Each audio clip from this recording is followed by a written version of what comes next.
of kind of my style, my pace. And it's not super capital intensive in the beginning or even like now. My really only expenses is just my team because I have four virtual assistants and obviously, they have to get paid. Um, so yeah, I mean, I'll start from the beginning. Like I said, my name is Sean. I've been wholesaling on my own for about 3.5 years. Before that, I was working on a direct to seller team based out of Chicago. I was with them for about 8 months, and I was essentially I wasn't a cold caller. I was kind of like a lead manager, right? So the cold callers would push up the leads. I would follow up with them. I would try to close them, do a little bit of underwriting and kind of do a little bit of vetting as well. And, I don't know exactly what it was or if it was a mix of everything from that team that kind of rubbed me the wrong way with direct to seller. Because I at least felt like I was kind of spinning my wheels with the leads and I was like, dude, there's nothing here, which is another common thing that, direct to seller business owners have. Anyway, I don't at all regret working for that company. What I did learn a lot was sales, right? And that's why I sticked around for so long without making any money because they kept selling me the dream on how, there was so much potential, right? And so I did learn a lot about sales and that helped me a lot, right? But when I did leave this team, I was put in a position where I didn't have the money to hire 5 cold callers and skip trace data and do this and do that and sustain myself, right? Because not only do you need money to get started, but you need money to keep the ball rolling for a period of time. You can't open your doors for 30 days and then shut down. You got to, let the business kind of do its thing.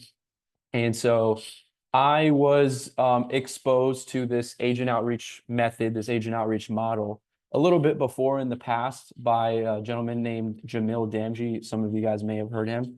And I heard about it. I didn't really think too much of it. And then I actually went to a multifamily meetup, or not a meetup, a conference over in Orlando. I had, at the time I was going to a lot of real estate events and meeting people and stuff. And I ran into one of my good friends now who wholesales as well, still wholesales, and he was doing the agent outreach model, right? And at that point, when I met him, I was kind of coming to the end of my term with my team. I wasn't really super happy. I kind of wanted something new. I didn't have money to wholesale direct to seller, and he at the time he had started about 6 months prior or something like that, and he had already done like 3 deals without any money, basically, right? He was just calling realtors, calling MLS listings. And so I really picked his brain for a while. And I was like, you know what? Like, I'm going to do it. I'm going to leave the team that I'm working on and I am going to go all in on this strategy. Right. And so basically that's what I did. I pretty much phased out of my team. I left. It wasn't on bad terms or anything. I left and I started the agent outreach model. And so what my days looked like in the past, about again over 3.5 years ago, was I would cold call, hand dial, because I didn't have a CRM at the time. I would hand dial around 50 to 100 realtors per day. I would call them. I would see if they had any off-market fixer upper properties, right? Something that does not qualify for financing, something that is in rough shape, right? You don't at all want to um, beat around the bush as far as what you're looking for. You want to be very clear because if you're not, then realtors are going to start sending you turnkey properties and stuff that's on the MLS. It just doesn't work for a wholesale, right? And so you want to be very upfront with them. I'm looking for the worst of the worst. I'm looking for something really, really bad. So that way you help control a little bit of the leads that you get in so you get higher quality leads. And so as I was saying in the beginning, I would cold call around 50 to 100 realtors by 12 to 1 o'clock. I would usually, have a small lunch break, 30 minutes to an hour, and then I would jump back on. I would do some follow-ups. I would underwrite some of the leads that I brought in from the morning, and then with the extra spare time that I had, I would go on the MLS in the market that I was in, and I would start looking for distressed properties, right? And that's what I did. And what was it? Within my first 5 weeks of being consistent, I was able to lock up 3 properties. I ended up closing on all of them, luckily. So I made 12,000, which was technically 24, except I split it with somebody else because I didn't have the buyer. So it was a deal that brought in a total of 24,000. I brought home 12. I sold another deal for 10, and then one deal after that for 4,500. Right. And coming from the team that I was on, where I closed one deal in 8 months and I made like $1,500, I did this and I was like, whoa, this is amazing. Right. And another thing that goes with direct to agent is that you're B2B, right? And what that means is that you are business to business. As an investor, you are a business, and a realtor is a business, right? And direct to seller is B2C, business to consumer. And so when you're dealing with sellers, I'm sure you guys all know it's very emotional. You're having 30, 45-minute, 1 hour conversations. You got to call them and you got to say, hey, how's the kids? How's your husband doing? How's this? How's that? Some of them are not all the way there, so they kind of ramble and ramble and ramble, right? And you build all this rapport, you follow up with them for 3, 4, 5 months, and then they end up selling to somebody else, right? And that was very frustrating for me, right? It doesn't always happen, but it is a part of the game. But when you deal with realtors, not to say that you don't have to do any follow-up, because that's not true, but when you deal with realtors, the turnaround time is much, much quicker, right? Because by the time a seller reaches out to a realtor and wants to work with them, I'm sure you guys know what the 4 pillars are, right? Right? Time, motivation, Condition, exactly. Timeline, motivation, condition, and price. condition. By the Mhm. time they get with the realtor, the timeline is pretty much immediately, right? Like there's no waiting unless maybe they're like at the final stages of probate, something like that. But for the most part, they're ready to sell, especially if they are on the MLS, right? Timeline is like, dude, if you give me a good enough offer, we'll close in 3 weeks, 2 weeks, right? Price is also another thing that they have pretty much already established, right? Like if you have a realtor involved, that's going to be one of the first things that you're going to ask, right? How much are we going to list for? Motivation is something that you have to dig in for, and then condition is a little bit easier to get, right? Especially since you're dealing with a licensed professional, they have to disclose everything that they know about it and be honest, right? Not to say that all realtors are honest, but they do disclose a little bit more than sellers from my experience. And so you're able to vet leads much quicker and you're able to move on them much quicker as well. Again, not to say that follow-up is not part of the game, but it's not very common where you're following up for 3 months, 4 months, 5 months, 6 months to get a deal under contract, right? Which I know is not uncommon in direct to seller. I'll give you guys an example. The quickest turnaround time on a lead that we had was it was actually a repeat realtor that we had previously done two deals with, right? So that's another thing that I haven't even gotten into. But when you deal with realtors who frequently deal with investment type of properties, if you give them a great experience and they keep getting more properties, what do you think is going to happen? You're going to be like, oh, Sean is my number one investor. I'm just anything I get, I want a quick, easy commission. I'm just going to give it to him, right? And when you're dealing with sellers, most of the time it's just one property that they have and nothing else. Maybe you get lucky if they have a portfolio, but that's just not super common. And so back to my Real. original point. Oh no, What I were you didn't want to go ahead and finish your original point. Then I have a question for you. I was going to say back to my original point, our quickest turnaround time on a lead was the lead came in at 10 o'clock in the morning, right? This repeat realtor had sent it to us. We asked them the 4 pillars, right? What's the condition, kind of what's going on, et cetera, et cetera. It came in at 10 o'clock a.m. The first time that we ever heard or were exposed about this lead, and we got the signed contract by the seller at 10 o'clock at night, right? So it was 12 hours from when the lead came in. We had no idea that this lead even existed. Came in 10 o'clock at night in the morning and then locked it up with the seller signature 10 o'clock at night. And then I was able to sell it the next day on a Saturday for a $30,000 wholesale fee. Right. And even in the direct to seller world, when you're paying for marketing, $30,000 is still a very good fee. Right. And the fact that I'm able to still get good margin deals with agents when I'm not paying for deals or paying for leads is, you know, something to not go unnoticed. Sean, I was going to ask, so in regards to you taking this approach and once you were exposed to it, right? How did you perfect your introductory to working with realtors and how do you like build that relationship from first getting in contact with them? How do you explain your position in the whole transaction so you can build that rapport and build that trust? Because the reality of the situation is some realtors, they have this stigma of working with wholesalers, right? And then they have this perceived notion of like, oh, this person is another tire kicker, not don't know what they're doing. They view unlicensed professionals as less than, some of them, not all. So how do you build that initial rapport and how do you explain your position when you're prospecting for realtors? So there's a couple things in there, right? What separates me from most people is that the sales experience and the 4 pillars and the kind of sales process that we took the sellers through, I took that and I applied that to realtors, right? Which, believe it or not a lot of people do in the director agent world. They just ask them random questions. They don't make sense. They're not taking them kind of down a path per se, and it's just not organized, right? And so I was able to take that again, motivation, timeline, condition, price, and also ask those kind of salesy types of questions like, hey, what happens if your seller doesn't get the number that they're looking for, right? Just simple things like that, and applying that to the direct agent world. So that's what separates me a little bit different. What does my introductory look like, right? So I'm not talking to realtors as much anymore these days because now I have a team and I have a handful of cold callers. But what the conversation with realtors looks like when you're cold calling, right, is, hey, my name is Sean. I'm local to my market. I live in Tampa, so we say, hey, I'm a local investor in the area. I'm looking for a fixer upper. Um, I'm looking for a fixer upper, right? I wanted to reach out, see if you had anything in the area that made sense. And then you kind of wait, give them an opportunity to respond. And absolutely, some of them are going to say no. Some of them are going to say, lose my number.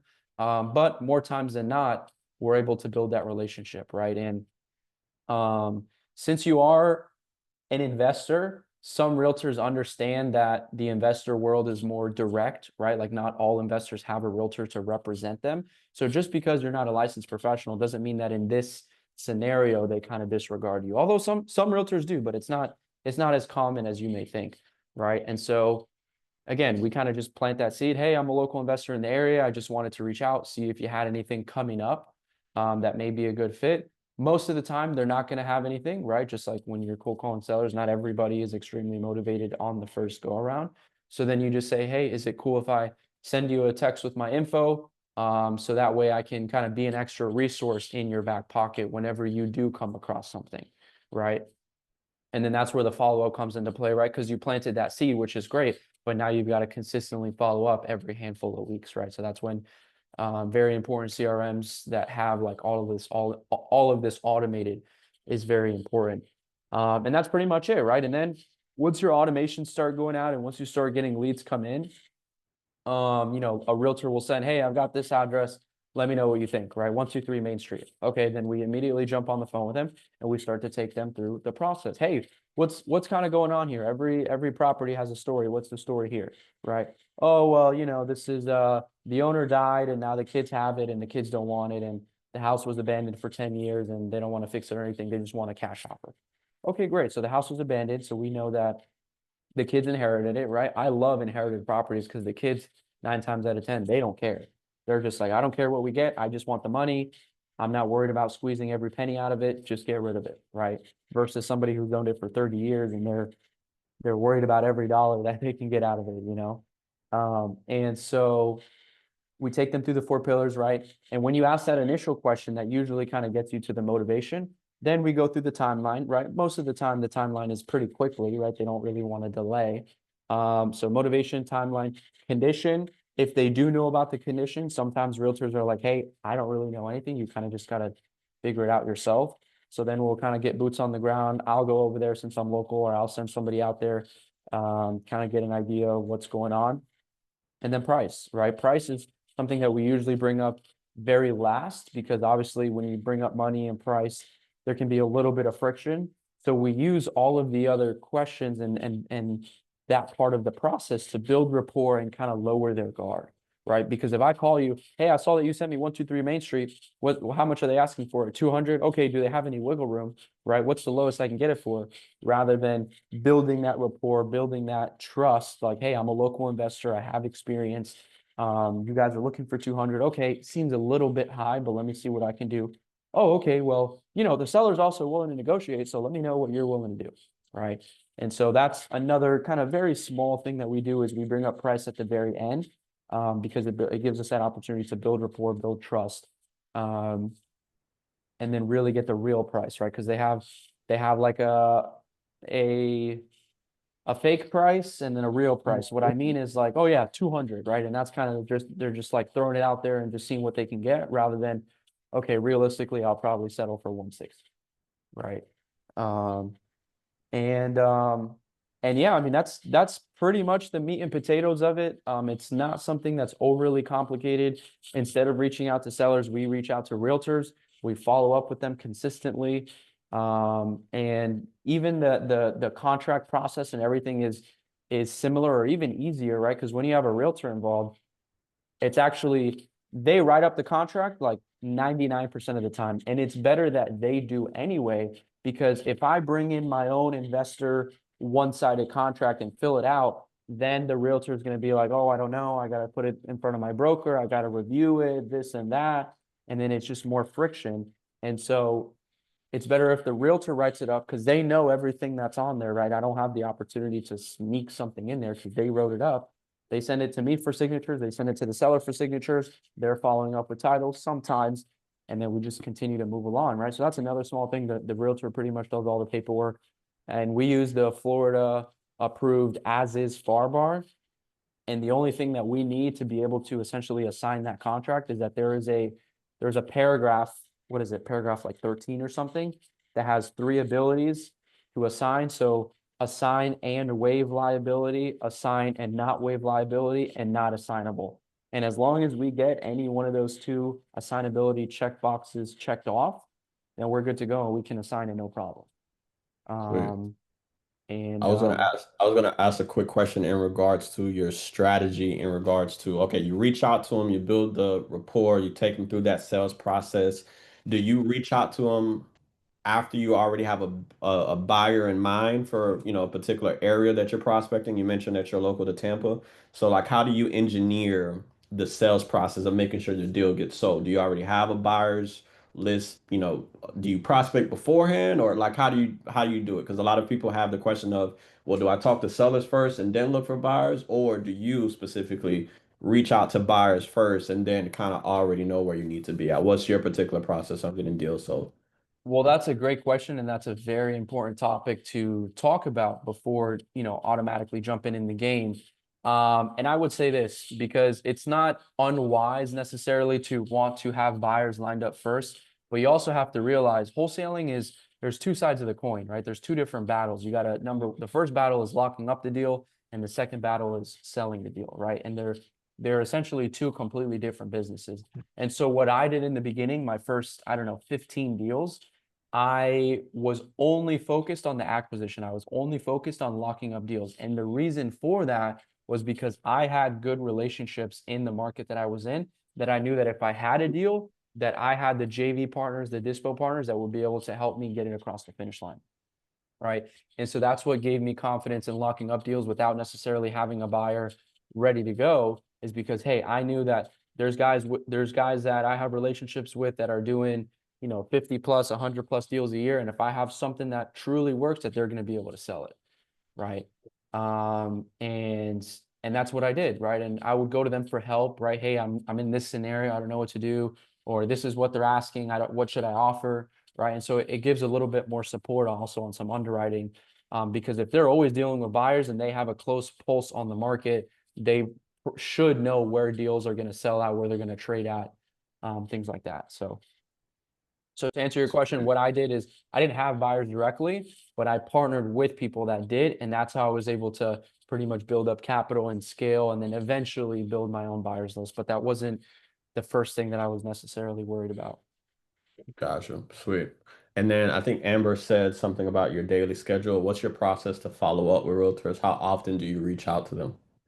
Yeah, that's a great question. So the follow-ups are automated, right? So my team or myself is not like, because I'll give you an example. We have a list of 15,000 realtors that we churn through, right? But we are not like manually, hey, do you have anything coming up, like texting or calling 15,000 realtors every couple months, right? That's where I said, like I said, the a good CRM with automations and now AI is super important, because all that is able to be automated so that every single morning, the inbound messages that come in are in response to the automations that went out, so that a majority of the messages that come in are like leads, they're actually deals, because the AI or the automations after 14, 21, 30 days, it'll say, hey, Francisco, I just wanted to check in. It's been a couple of weeks since we spoke. Anything new on the horizon? Any leads, you're working on? Anything new coming up? Like anything you need help on? Like those are just a few different variations.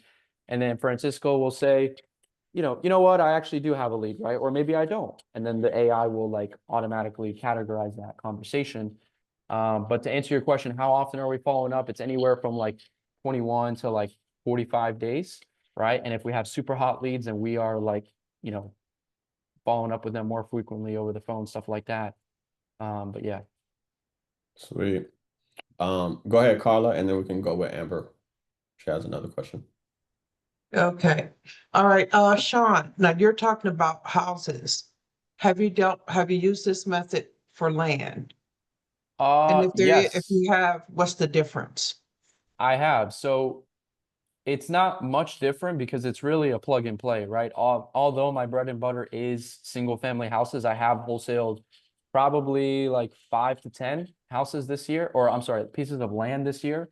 And I guess with land, there's a couple different variables because the pieces of land that I wholesaled, they were more in urban areas, right? They were in neighborhoods. It was like the house was torn down or like the neighborhoods around it were built. But I know that in some more rural areas, you have like wetlands and other things to worry about, which is not something that I'm super well versed in. But from my experience in the land that I have wholesaled, it's really not much different, right? You do have to have a little bit more experience on how to underwrite and how to comp and run numbers for a new construction house, right? And understand how a builder thinks and where they're going to be at. But other than that, it's a plug and play, right? If you guys are doing land, hey, I'm looking for a vacant piece of land in this area. If you guys have any type of criteria, right? It's got to be a minimum of whatever 5,000 square feet. It can't be in a flood zone, et cetera, et cetera, et cetera. Then you just alter your script or your playbook to match what it is, the type of real estate that you're looking for. Yeah. And real quick, Carla, just to piggyback on that and just to expound further, and some of you guys will relate to this that come from Derby's group. So let's just say you have builder's criteria or you know what a builder is looking for specifically for land in a given zip code, a given market and stuff like that. What Sean is, basically saying is you could take what you know your builder is looking for, Carla, or anybody, Exactly. and you can go to them and say, hey, I'm a local investor. I partner up with, builders in the area. If you have anything that fits this criteria, please think of me, send it over to me, and that way I can connect you with, my network and we can get some deals closed prior to you listing it on the market. Something along those lines, right? And it's really just taking what you already know, what the builder is willing to pay, where they're looking for, and then just going directly to the agents that what, Sean, you like target agents that have previous listings or active listings or previously sold Um, listings. How do you target the agents you reach out to? I mean, not even basically what we do is if you just do a Google search like Tampa realtors or realtors in the Tampa Bay area, right, which is my market, you can do that for whatever city that you're in. There will be a link that comes up from realtor.com and you click that link and it'll take you almost to like an explorer page where you can see all of the different realtors in that area. And you can select any of them. And basically what I did was I took that link, that website, I took it to a scraper that I found on, I think it was like Fiverr or Upwork. And then I said, hey, all of these realtors on here, there's about like 5,000. I need you to scrape them with their phone number, first name, last name, put them on an Excel sheet. And then with that Excel sheet in the beginning, I would just call them, like copy paste into my phone. And then I transitioned into a CRM where we would put them in a dialer. Sweet. Good stuff. Amber, go ahead. Hey guys, sorry, I have a lot of questions. I just wrote them in the chat. As far as what you were just talking about, I don't know if you'd be open to showing us just how you got to that link. But two other questions I had. One, you said you have cold callers now. Are they calling like direct to seller now, or are they calling No, realtors for they're you? calling realtors. They're calling Okay, realtors. Yeah. okay. And then I think you answered the other question about like what you're saying to the so if you call a realtor today, let's say, and they don't have anything, like, hey, I need this house, this specs, whatever, and they don't have anything, what does that conversation kind of look like for you as far as like getting their business later or that repeat business, like on that first phone call, if that makes sense? Um, well, it's all about the rapport, how you present yourself. And so if they don't have anything right now, which is very common, right? Because not every realtor is going to have a screaming hot lead the first time that you speak to them. You just say, hey, no problem. You ask them, or you can just tell them like, hey, I'm going to shoot you over a text with my info. And so we have pretty much an automation that goes out, which is basically like, hey, it was really nice speaking with you, Amber. My name is Sean Castro, local investor. And that message will go out after we speak. And then before we hang up, we ask them permission, like, hey, is it all right if I touch base with you like once a month, let's just say. right? And then most realtors will say, yeah, sure, not a problem. And then from there, you introduce yourself, you send an introduction text message. And then it's basically your job to follow up with them every month and see if they have anything, right? So, but what I will say is just because you had that one conversation with them and you sent that one text, do not at all expect any realtor to remember you or to come running to you if they have something. It is your responsibility as the investor, as the business owner, as the hunter to follow up with your leads and your people and bring those opportunities home.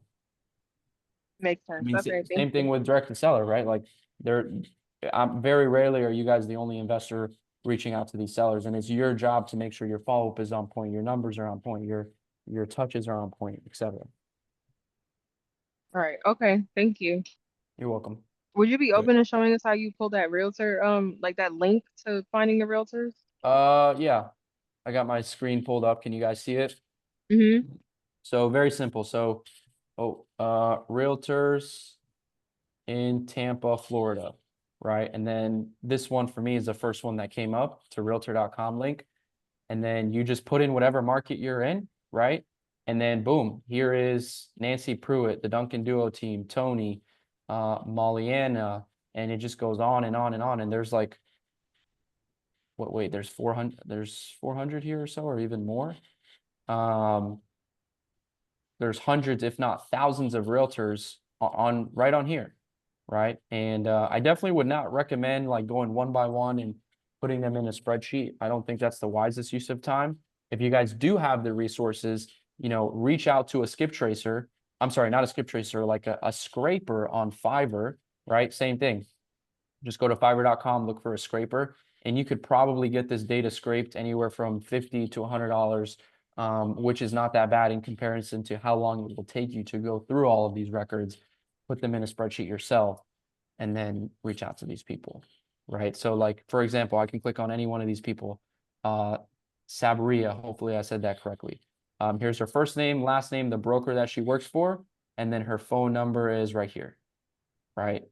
And so that's basically what you want in the spreadsheet. First name, last name, and a phone number. And then you start calling. It's all about it. It's a numbers game, right? So that's all.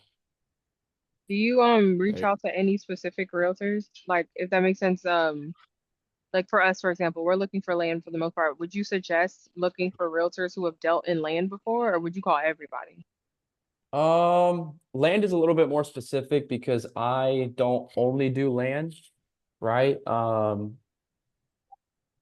That's a little bit tricky because if you reach out to a realtor who only does land and they've mastered a certain area, there's a good chance that they already know a majority of the buyers or builders in that area, True. right? Okay. And so the reality is you really want a realtor, and I'll tell you straight up, our best leads, our best deals were from realtors that didn't know what they had, right? They don't really Okay. know how to underwrite. They don't know what an investor is going to pay. They don't know how to comp, like straight up, right? And it's the same thing with the seller. Like if you're gonna get a $50,000 wholesale fee on somebody, there's a good chance they don't really know what they have, you know. Versus if you were dealing with one of the top realtors in Tampa Bay and they know how to read the market very well, why would they sell to you, an investor, at 30 cents on the dollar when they know they can put it on market and get way more, right? Okay, that makes sense. So it is definitely about spreading a wide net. Got you. Okay, thank you. You're welcome. and real quick, before we take some more questions, I do want to point out the genius of this strategy from the standpoint of like you're already dealing with people that one already raised their hand and confirmed that they want to sell. Two, when you're building these relationships with these agents, I guess it's advantageous to build that relationship with the agent because that's going to be the person that's your biggest advocate to get the seller to agree to the offer that you bring on the table, right? And whether they accept it or whether they don't, that's still a relationship with someone. You're building in a relationship with someone from the standpoint of like the sale for the realtor is getting them to be your biggest advocate because that's the person that like presents your offer to the seller, presents all of the pros, presents all of the like benefits that come along with going with you as the solution. and you're not spending money on skip tracing, you're not spending money on bad data or whatever the case may be, you're instead of investing money on marketing, you're investing money in relationships. Because I guarantee you, and I'm pretty sure Sean can give us like an example of this, is once that agent does become your advocate and the deal ends up closing, God willing, that next time around what he was referring to, where they want to send you another deal because the experience that you made them feel, it's because now they can confidently advocate on your behalf, right? So based on the little that Sean has shared with us, he started with no money. I do I have that correct, right? He Yeah, start with no yeah, money. started no money, and he found a way to make it happen. And I think one of the biggest things, at least my takeaway, and I would love to hear some of your guys' takeaway, is he found a strategy that he stuck to long enough to perfect and become good at it. And it doesn't matter what channel you go down, but I think this is a prime textbook example of sticking to a strategy long enough to see it pay off for you. Because all this really is, like he said, is reaching out to agents that are already spending money on marketing, whether it's cold calling, whether it's sending out mailers, whether they're the ones door knocking. You're leveraging the effort they've already exhausted to get a lead. And then all you're coming in and doing is providing a solution for that lead that they expend energy and money on to get and getting it to the closing table. So you're essentially spending no money to get rewarded for half of the work, and all you have to do is invest in the relationship. And you can come up with your own system to do that, or however that there's many different tools out there that you can use. But it's just again a matter of getting your hands dirty. And I'm pretty sure, Sean, you like perfected this by trial and error. You didn't have like an exact blueprint of how to be successful to go the first go around, right? And I think that's 100%. important to kind of like point out. So Right, 100%. Dell said, can you please confirm how you are getting under contract with realtors if you're wanting to assign the contract? Yeah, that's a great question. So, because I was local to my market, and if I'm being honest, I'm seeing some people struggle with this, that are doing it virtually, is when you do work with realtors, you need to show a proof of funds, right? And so now it's a little bit different because I've purchased 2 properties now and I'm actually a qualified buyer. But before, when I wasn't, I would go to meetups, I would show face, I would build rapport with people, and I met hard money lenders, and I'm like, hey, I'm a wholesaler in the area. I need a proof of funds. What I can do is when I get a deal under contract, I can make you the first lender or the top lender to refer, right? And because I was able to do that, they were confident or had trust in giving me a proof of funds. But it's a little different if you're virtual. They never met you. They don't know how you operate. They don't know what you look like, and you're asking them to essentially back you. And so how would I go about it? Well, I'll be honest, I would never lie. Okay. If an agent asked me if I'm going to wholesale, I would never lie and straight up say, no, I'm not going to do that. Right. But if they didn't bring it up, I wouldn't bring it up. Right. I would just say, hey, I'm looking for a fixer upper property, something that needs a lot of work. We go to make the offer. Hey, this is where I need it at. And with the way that the as is FAR bar contract is worded, you don't have to disclose if or when you assign that deal. There's many wholesale deals that I've done where the realtor never even found out because it was just so smooth. Right? The realtor never even found out. And there's some where they did and they didn't really care. And there's others where they did and they made a big deal about it, but the deposits were in, the paperwork was lined up, and there's really nothing that they can do about it. So again, if you present yourself correctly, you ask the right questions, you build rapport, and they don't ask, and they won't ask that, right? Most of the times when they do, from my experience, is when you're unsure of yourself, when you sound a little bit newer, when your questions are not really lining up, when you're asking the wrong questions, they're going to be like, do you even know what you're doing? Are you planning on just locking this up and putting out to the whole world? Right? If you give them a reason to doubt, then they will doubt. But if you have good conversations, you have a process, right? Like kind of what I was mentioning before, and you don't give them any reason to doubt, then it's not even something that's going to come across their mind. Brilliant. Carla, you have another question? Yeah, I do. I had a couple of them. He mentioned a CRM. What CRM do you use? And it sounds like you answered my second question, that you go to meetups, because there's another meetup that's coming up next week that I'll be attending. And so I want to know how to present myself. So it sounds like I shouldn't say that I'm a wholesaler upfront, that I'm an investor. Is that correct? Well, I guess it kind of depends on the type of meetup that you're going to. It's a Um, realtor. if it's a realtor meetup, then yeah, just say, hey, I'm a local investor in the area. And if they do ask, then the way that I like to say it, like, hey, do you wholesale? Absolutely. I think every good investor has wholesaled before, which Francisco knows is true, and I'm sure he can attest to.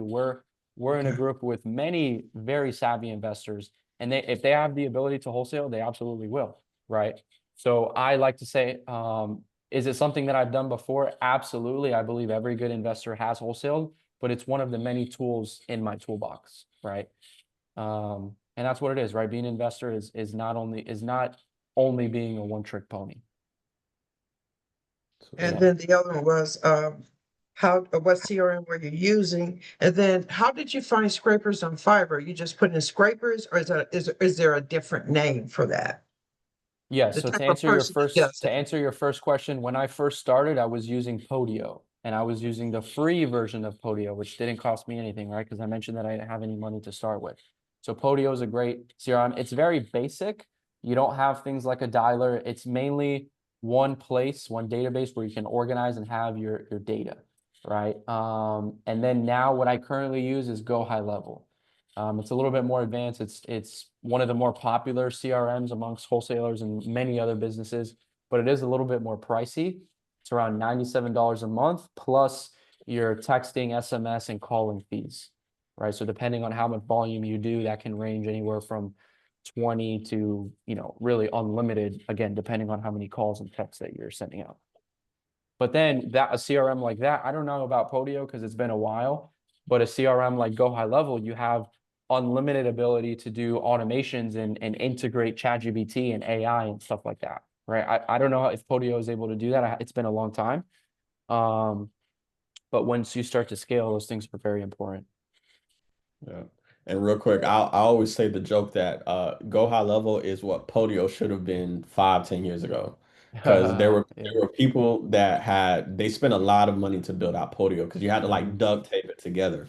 right. So like people spent at least back in the day 5, 10 grand to just be able to get To build Podio to out Podio, call and yep, text, and then you had to pay for the other tools to, glue it all together in order to make it work. right, So I think regardless of, CRM, I mean, Go High Level is pretty natively used right now. But I think the most important part outside of the CRM is making sure you have a system aligned with what your CRM can be able to do, because that's right, like genesis of the CRM being able to be maximized to its maximum capacity. right. Um, Chantel has a question. Thank you for this helpful call. How do you price out the listing on the MLS to present the listing agent to present to the seller? Or I'm assuming maybe that question is, how do you present the offer to the listing agent? Or is that right, Chantel? You could unmute yourself Hi. just to make sure. Yes, hi. Thank you so much. This is a great call. So my question is, for instance, we see the listing price. Like, how do we come up with our offer price? What calculation are you using to present it to the listing agent, for the contract? Like, what formulas are you using? Great question. So really quick, let me answer one of Carla's questions that I didn't answer. For your question regarding Fiverr or Upwork, yes, whatever you need, not only scrapers, you just go in there and you just look up data scraper or scraper for data, right? And there will be plenty of independent contractors that are going to offer their service that describe what they do. And if you need anything else, like you can put in the search bar, whatever it is, and there's hundreds of thousands of people that can help you and that have different skill sets. If you need help building out like a spreadsheet or Excel sheet or Google Sheet, like, or somebody to help build out your Go High Level, like there's things for like a lot of stuff. And what's nice is you pay them by the job. So it's not like you're hiring an employee. It's like, hey, I need this done and this is what I'm willing to pay. And then, there's somebody that's willing to take on that work and help you with that. Chantel, as far as your question, well, if something is listed on the MLS, the reality is what it's listed for has zero effect on what's the word I'm looking for? Like the list price means nothing to me, right? And Francisco knows this, but when you're running the numbers, same thing with the seller's asking price, even if the deal is off market, their asking price has absolutely nothing to do with how I calculate my numbers, right? And basically what we do is we find the ARV, right? So you have to find comps, find out, hey, this type of property, 3 bed, 2 bath, 1,500 square feet with a 1 car garage block home. What are similar properties in the area selling for, right? Hey, looks like they're going for 350,000. And let's say that they're listed for 300. Well, guess what? Just because they're listed for 300 doesn't mean I'm going to offer them 300 or close to that. I have to offer what my calculations and what my numbers have to be, right? Another thing that you guys can't get too caught up with dealing with realtors or with sellers is being like a people pleaser, right? Because I see this a lot is sellers ask too much, and because people are unexperienced and they don't know, they just want to give the seller what they're looking for, right? But that's not really how good deals are found and how good deals are made. It comes with negotiating and follow-up, right? And so I don't know if that answered your question correctly, but the list price has it's irrelevant to me, right? I need to know what the ARV is, how much rehab it needs, and then essentially what my offer is going to be. And the formula that I follow for that is pretty much I find out the ARV, right? So ARV times 0.91 or 91%. Basically what that is we're eliminating 9%, right? Because if you add 9 plus 91, you get 100. So the 9% is factored in for the buyer when he goes to sell it, right? He's got to pay 3% to a buyer's agent, 3% to a seller's agent, 2% closing costs, and then 1% miscellaneous. And so that's where the 9% comes in. So ARV times 91% minus your rehab, minus your flipper's profit, minus your wholesale fee is going to get you your offer price. That makes sense. Yep, And makes I think, sense. Thank you. So, and real quick, I was going to piggyback on that for the land folks specifically. If you're focusing on land in urban areas, infield, or for new construction, flipping it to builders, on average, most builders will like to be anywhere between 10 to 20% of what they could build the property for is what they will purchase the land for. So if new constructions are selling for 300, 400,000, whatever 10 to 20% of that is what they will essentially buy the land for in most areas, give or take. It will fluctuate based on the market if they don't give you like a specific price point. But to Sean's strategy, make sure for new construction, when you're searching out for land and you're reaching out to agents, 10 to 20% is what the general rule of thumb that most builders would want to be at when procuring land. Spot on. Any other questions? You can either unmute yourself or put it in chat. I got another one. Okay, so I'm in Texas, right? And it's non-disclosure. So when it comes to working with the realtors in Texas, because I do want to start in my local area so I can build that rapport, presence. How do I approach when it comes to comping and make sure I'm getting within the builder's price? What does that look like? Well, I don't personally work in a non-disclosure, but I'm in similar groups where a lot of people are virtual or they work in areas like that. Your best bet would be signing up for Privy. What it's called. It's similar to like a prop stream or a batch leads. And I may be mistaken, but I believe you are able to see what they sold for.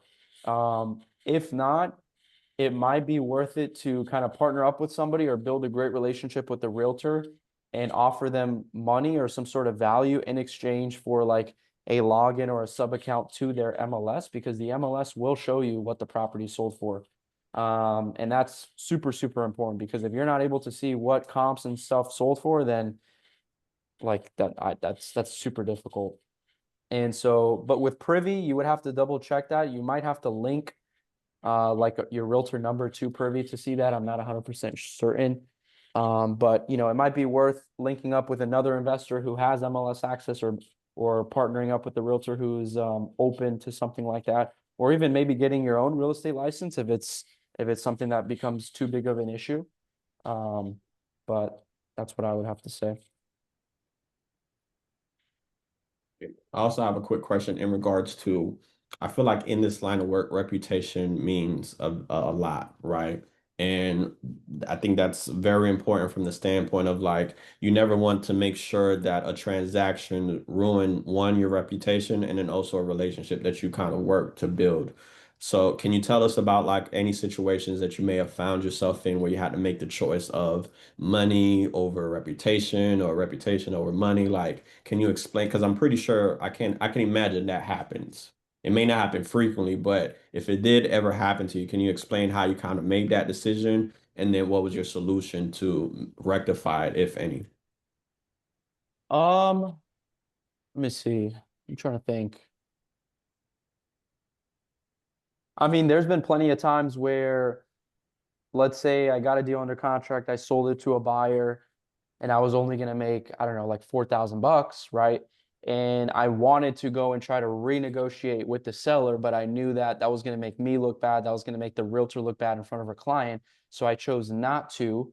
And who knows, maybe I missed out on a potential extra five or $10,000, but I was looking at it in the long-term lens as far as like, hey, I know that this realtor has a lot of potential. We can do business in the future. So I'm going to not do that. So I don't lose respect. I don't lose that trust. And that trust builds. And so I get the future business, right? Because sure, I'm missing out on five or $10,000 today, but how many more deals or the next deal I can make, 20, 30,000 or, whatever it may be. So, there's been many examples where I maybe wasn't making a whole lot on the front end, but I decided to, kind of just sit tight and hope that it came back around in the future. Okay. I mean, and Siobhan, same on that point. It mhm. really applies to me more so with buyers because I deal a lot with buyers, and there's many times where maybe I agreed on a price with this guy for 150, and this other guy comes out of the woodworks. He's like, "Oh, dude, I'll give you 155, 160 for it. Just cancel the contract with that other dude."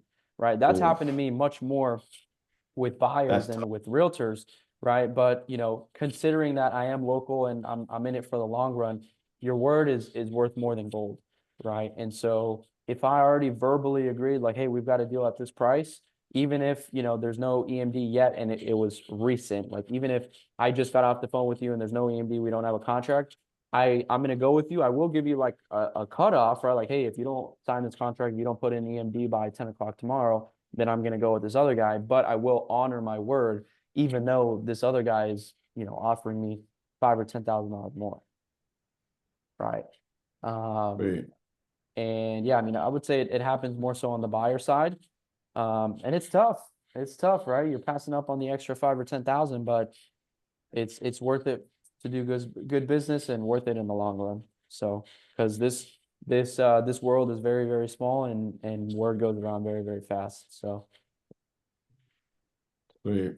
Shavana, go ahead with your question. Can I unmute yourself? Yes, good afternoon. I just had a quick question. What made you choose to scale your house business over scaling like a land business? What was that decision like? Well, I never focused primarily on land. I didn't have the same exposure as you guys did as to wholesaling land. All I knew was just wholesaling houses, right? And so that's what I knew, that's what I was familiar with. And then over time, as I started getting a bunch of leads and getting more familiar with the area, I would do like land wholesale deals, but like not nearly, like probably one out of every 10 houses that I wholesale, like one of them is land. So Okay, thank you very much. you're welcome. I have a quick question. And then I don't know how long-winded of an answer this might be, but when it comes to like forecasting your business, right? And once you got to the point of establishing momentum and then things started picking up, right? How do you forecast your pipeline of future deals? Because obviously we're all in the game. Most deals take 30 days, 45 days to close if we're lucky. But how do you like go about making sure your pipeline stays full with the direct to agent strategy? Well, that's a great question. And that's one of the main concerns that come up when people argue between like direct to seller and direct to agent. And the reality is you can't really forecast your business as much as you can with direct to seller, right? Because the guys that are in direct to seller that are really dialed in, right? Like Adam Whitney and some of these guys, they know that, hey, if I dump whatever, 5, 10, $15,000 into marketing, that I will get this amount back, right? But since you're not really putting money into marketing, you don't really have that same control. And so what you really have to keep dialed in is like your KPIs, right? Am I making, or is my team making the whatever $100 per day? Are we having the 30, 40 conversations per day, right? And so that's basically what we make sure to have dialed in, is that like we are very, very on point with our dials and conversations, because if your dials and conversations are not on point, then then everything else is gonna pretty much fall apart. Right. And don't get me wrong, like we're going through a little bit of a slower season right now, right? Holidays coming up, Q4, and business direct is slow for us. But in the beginning of the year, like it was popping, right? And so naturally you will go through those like ups and downs, but I would say that's one of the downsides is sides is that you cannot forecast it as much as like direct to seller. But then things can change very quickly, right? In the example that I gave in the beginning, a lead came in 10 o'clock in the morning, we locked it up 10 p.m. and within 12 hours we had an extra $30,000 lined up to close that we didn't have the day before, so. Uh, Real quick, couple questions before we close out. Carla said, is the website called Privy, Privy, or Privyr? I think it's the Privy, right? The website is, man, I wish I had like a referral code or something. It's just privy.pro, privy.pro. And like I said, it's similar to like a prop stream or like a batch leads, if you guys are familiar with that. And yeah, I mean, I'm not here to like try to sell it, but there's plenty of other cool tools and stuff that you guys can play around or do research on if that's something that you guys want to do. But there's a lot of cool things that Privy can do. Sweet. We have one question about like your schedule. Maybe probably what it looks like more now, but what does your schedule look like as far as prospecting, admin, dispoing deals? Like what does your day-to-day schedule look like? Yeah, well, now my schedule looks a lot different from when I started, because I have a team and I've scaled a little bit now. Um, and I'm in a little bit of a different position. But when I first started, kind of like what I was saying before, I would spend the first half of my day purely cold calling, right? So that's when I would dial anywhere from 50 to 100 realtors per day, right? I would start around 8:30, 9 a.m. and I would pretty much wrap up the cold calling at least by 12, 1-ish. I would have lunch. And then after I had lunch, I would do follow-ups, I would underwrite deals, and then I would do MLS outreach, which is a little bit different. And that's pretty much what my day would look like just pure prospecting, pure dialing, text messaging, the entire day.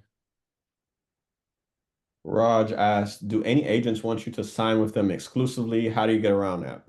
Yeah, that's a great question. So that's something that kind of not really comes up frequently, mainly to sign like a buyer broker agreement. And like I totally understand why realtors want us to sign that. And we have no problem signing buyer broker agreements as long as they are specific to a property, right? Let's say, Francisco has 123 Main Street and I don't know him. He doesn't really know me. He doesn't know if I'm going to go around his back, which I would never do, but he doesn't know me. And so he wants me to sign a buyer broker agreement to cover him so that he doesn't get cut out of the deal, right? If it's specific to an address, I'm totally fine to sign it. But what I'm not going to do is sign a buyer broker agreement with Francisco that says, hey, over the next 6 months, any property that Sean buys in the Tampa Bay area, I am entitled to a 3% commission, right? I'm not going to sign that because I have many other deals working in the background that Francisco has no affiliation with, and it doesn't make any sense to pay him on those deals if he doesn't, like if he had no business, no process in helping us find, acquire, dispo anything of those deals, right? And so we tell them, hey, like we're fine to sign it. It just has to be specific to a property. Great. Good stuff. We could take one more question and then we can go ahead and wrap up just to be respectful of Sean's time. I have a question. I think you did go over this. If you did, just I'll go back and look over it. But could you get into how you source your buyers? Because we call buyers directly, the home builders. So could you get into like the single family, how you source those buyers? Yeah, basically what we do is like, Privy is also a great resource for this actually, but we just go on the county records and we just look up any investor that has There's different filters that you can put that, but that as like purchased the property cash, that bought it for a very low price and then sold it within like 8 months for a higher price and it was under an LLC, things like that. So we mainly just pull like the county records data that have already, again, closed on something, and we start calling them because it's a great vetting process, because we're not just marketing on Facebook, which can be a little bit of a disaster if you're not, properly vetting people, but we're only calling you because you've closed on something. And if you've closed on something, that means you had or were able to put together the resources to make a deal happen. And that alone is already like a big vetting, screening process, whatever you want to call it. So just Awesome, thank you. county records, yeah. Weird. Okay, and then last one, Amber says, so the agent represents you as the agent on most deals. So what, like a transaction broker, they're representing you. And then also like you're the buyer, and then they're not representing, but they're acting as a transaction broker between you and the seller. Sometimes yes, sometimes no, right? You can offer like, hey, if you can get my offer through, then you can represent me and get an extra, whatever, 2.5%, 3%. But it's really about how you present it, right? Like what we've done is say like, hey, my number is this, right? Because most of the time the seller pays the commission. And so my number is 150,000. If you represent me, if you don't represent me, like it doesn't really matter. I just want the deal. And so sometimes realtors will pocket that commission. Sometimes they'll just leave it to the seller. Sometimes they'll split it in half, right? If the buyer side commission is 3%, they'll pocket 1.5%, and then the other 1.5%, they'll give it back to the seller, right? So it really depends. But since I am working usually directly with the selling agent, the listing agent, or the realtor that's dealing with the agent, we're able to kind of play around with that commission and decide what we want to do with it, So, but I know that realtors' most language is like compensation, right? Just like it is with us. We want to get paid. And so if you know how to speak their language, yeah, like absolutely represent me, get paid more. I just want the deal. Then sometimes that's what it's going to take. And if they represent you as a buyer, if the seller is paying the commission, then it doesn't cost you anything, right? So you're giving them the ability to make more money without it necessarily coming out of your pocket. And then favoring you more potentially than other people, because with you, they make 6%. With the next guy, they make 3%, right? So their commission is doubling. Sweet. Great. Well, great stuff. Great questions today, guys. Sean, I want to thank you for taking time out of your schedule to go ahead and share your experience, your story, and also your expertise with us. I'm pretty sure the group appreciates you greatly as well too. And then yeah, guys, great call today. Hopefully you guys found a lot of value in the things that Sean had to share. And please, if more than anything, please implement anything that you found useful, so that way you can be the beneficiary of the information that was shared today. So again, thank you guys for coming on. We'll be back again next Tuesday from 2 to 3. And then Sean, thank you again for stopping by, bro. Awesome. Thank you for having me, Francisco, and I appreciate all you guys tuning in. Yes, sir. All right, guys. See you guys next week. Talk later.